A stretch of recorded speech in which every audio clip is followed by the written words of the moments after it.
തീർക്കണേ.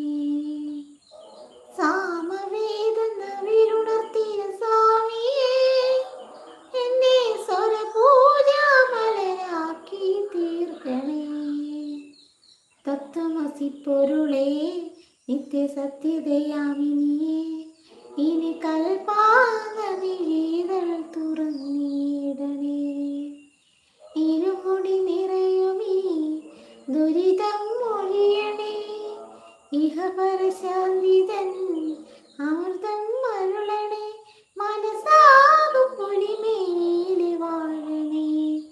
ജന്മശരീ